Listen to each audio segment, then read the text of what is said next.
and welcome to Discussions with the Director.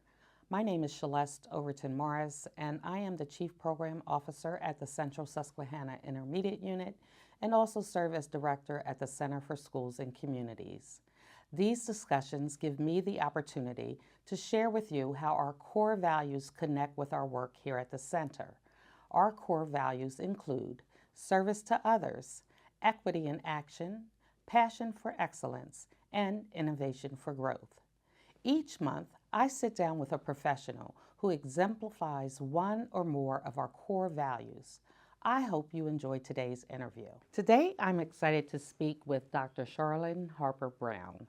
She is the Senior Fellow at the Center for the Study of Social Policy, and Dr. Harper Browne was our keynote speaker at the 2024 Strengthening Families Conference in State College, Pennsylvania. She talked about expanding the understanding of resilience. So thank you, Dr. Harper Browne, for being with us today. I'm very excited to talk to you and learn more about your work.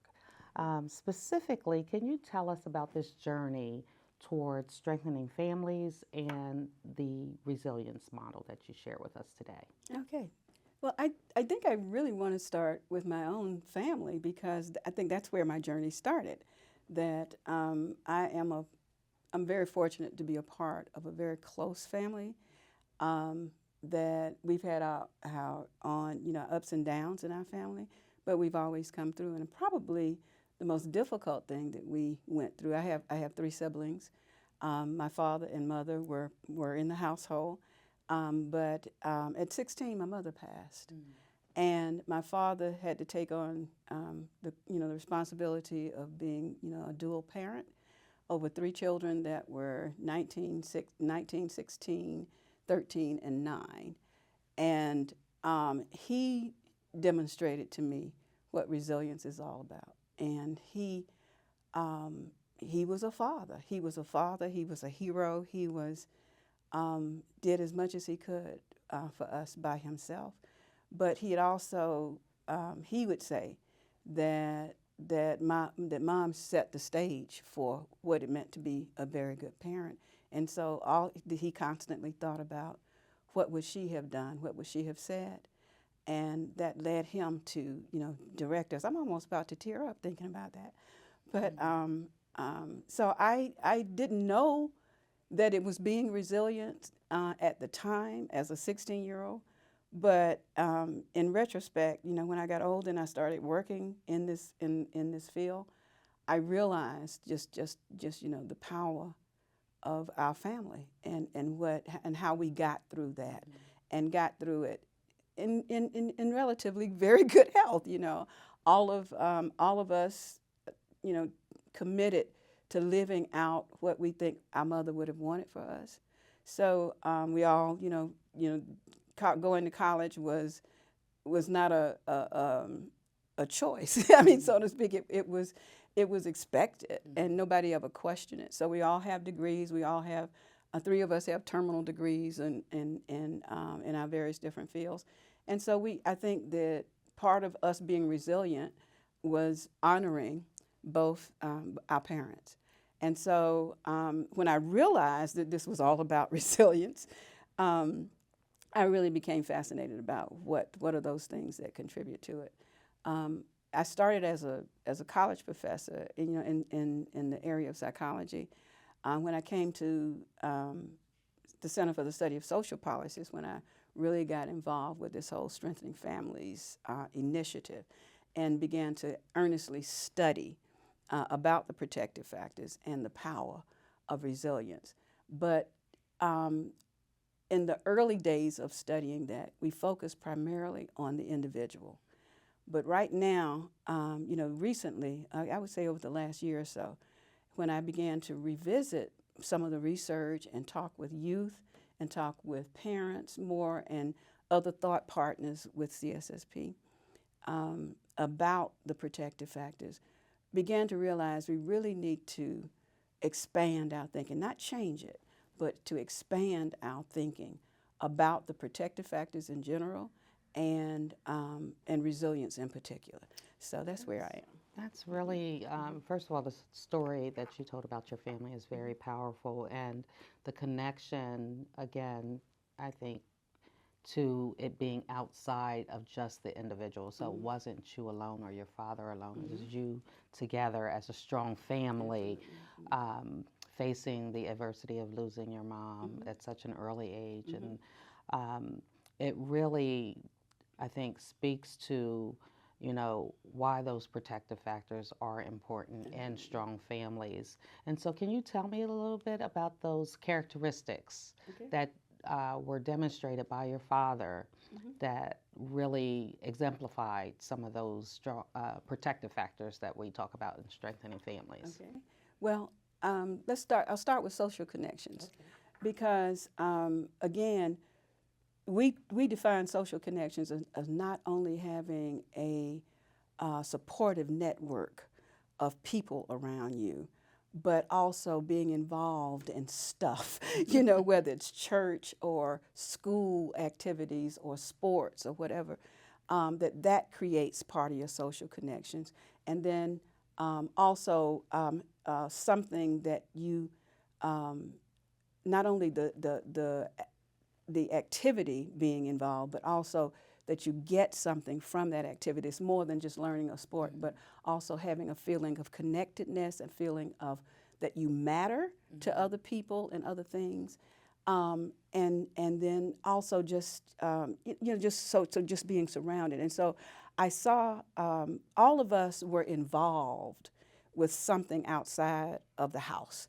And so most of them were connected with school activities. But in addition to that, we went to church, and got involved in activities at our church. And so, and that just in the household, I never thought, I didn't know that kids didn't feel that they mattered to other people because I always did. My father was not necessarily a hugger, but he communicated to us about how important each one of us were in his own way. He didn't hug, but he would rub his face with. Most of the time, it was like the 5 o'clock shadow too, and so it was like oh, like that. But we also knew, and we also knew that whatever happened, Dad was going to be there. And so there was just this strong sense of connectedness there. And so, in as it relates to the protective factors, that was clearly in the household. Again, emphasizing education, knowledge of parenting and child development is one of the protective factors. Now, Daddy didn't study. He didn't study psychology or child development, but as I said, he took lessons from that from the. I guess he and Mom had conversations about who was going to do what, but he knew each of us were individuals, and emphasized finding your spot, finding your passion, and doing that. So my older sister, for example, was dance. For me, I was a bit of a tomboy, so I played tennis, and my brother was an athlete. But this is like in addition to school, so it was not, these things were not taking the place of school. And then with my younger sister, it was journalism and writing. So he nurtured each one of our passions. Both educationally and outside of school. And then there's this stuff, social and emotional competence. I think that we had responsibilities. We had to. I was very surprised that within limits, our dad let us express how we were feeling about things within limits. Let me underscore that, okay? That we knew how far to go up to the line and did not cross it. But sometimes he would look at me like, he never said it, but it would be like, you're a little crazy, But because he would let us, we could. Like I'm angry and this isn't fair, and I go stomping off. So we were able to express our emotions. And he honored those emotions. He said, you may think it's unfair, but still you're going to do it, kind of thing. But so there was a lot of social and emotional competence that we learned. and we learned when to stop too, you know, when not to do certain things. So that was a part of us growing up, and then the concrete support. Now, the one thing that I think that was missing was that, and I think this was just part of the culture, was that we probably could have benefited from grief counseling, because you know we all went through stuff, including him.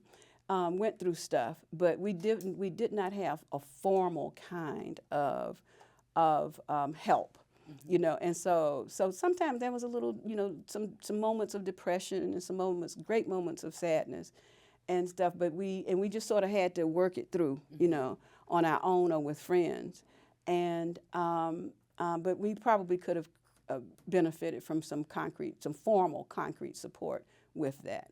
But everywhere else, I mean, in other areas of concrete support, we always had what we needed. And it wasn't about money. It was about, if this something is hurting you, if this is something you need, I'm going to find a way to make it happen. And so all of those things were part of, you know, my growing up. And so I saw that when I came to CSSP and learned about the protective factors. It was at first we were talking about, it was being framed as, this is for families who are hurting. This is for families with great need.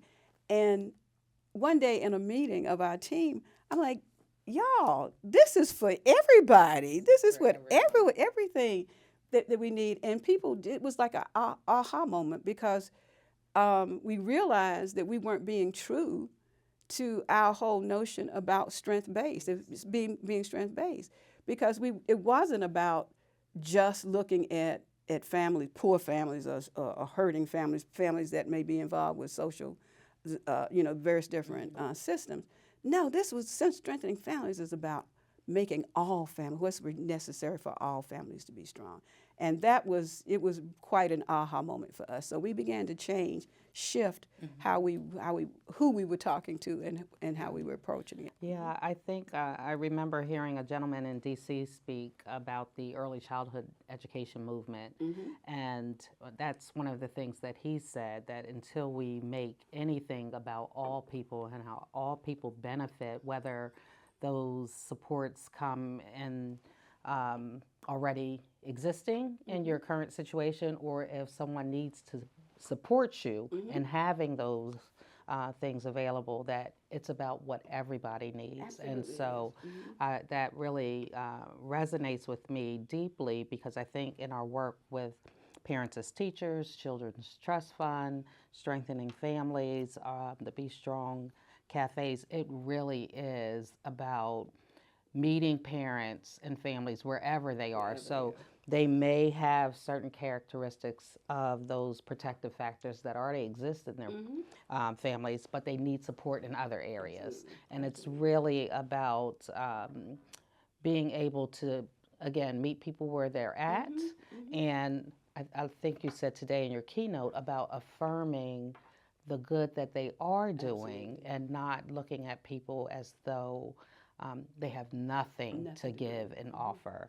So I really appreciated you saying that, and I think the audience did too, because when you're not coming from that strengths-based approach and you're looking at that deficit model, right, it leaves people feeling less than. And you know, I'm a big dignity advocate. I was so appreciative of you saying that this morning. Yes, indeed. And I really believe that, you know, we have to understand that as a part of humanity, that people deserve to be treated with dignity. It's not earned. Even the homeless person laying on the street. Yes, everyone, right? Just by sheer fact that they are here. They're here. Right. So, and I think that, you know, part of that, you know, connectedness and feelings of belonging, you know, especially post-COVID, you talked a little bit about that, increases in mental health issues among all sectors. Absolutely. And that feeling of being connected to one another was lost during COVID. And how do we go about reestablishing some of those connections, especially for or families who are facing difficult challenges. Yeah. Well, I want to speak to that in two ways. I think we really have to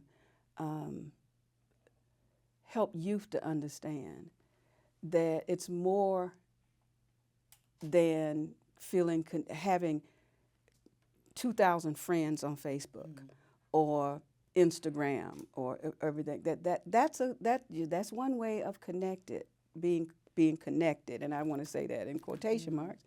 But we really have to get youth to come outside of social media and get involved in stuff, whatever that stuff is that speaks to them. So I think we need to do a better job of reaching out to young people and asking them, checking in with them about what they would like to do. There's so much stuff out there for youth to get involved in that I think we need to bring it to them and get them back just, off the phone and off social media and interacting with people. There's so much that they can not only learn from, but they can give to. Yes. As a part of their social connections. So that's one thing. But again, inviting families, that's the power to me of the cafes.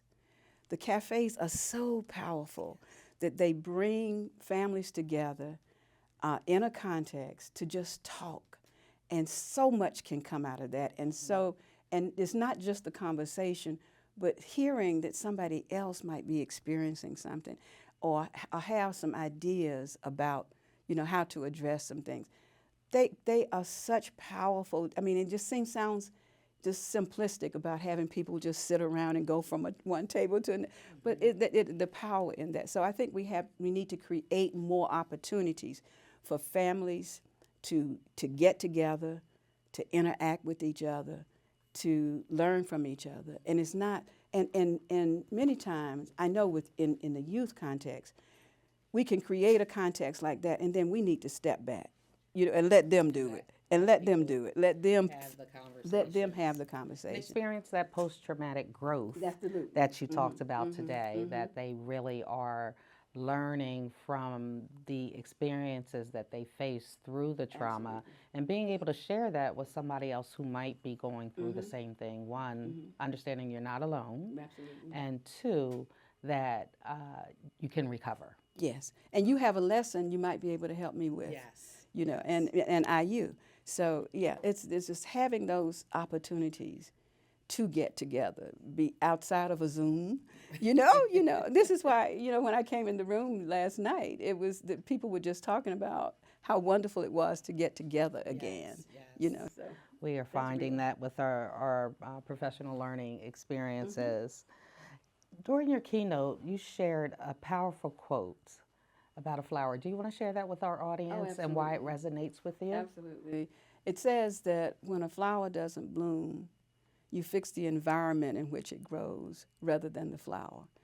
And I like that so much because so often we try to fix people and leave the environment alone. We ignore the environment or don't pay attention to the environment that probably is contributing to the challenges that the people have.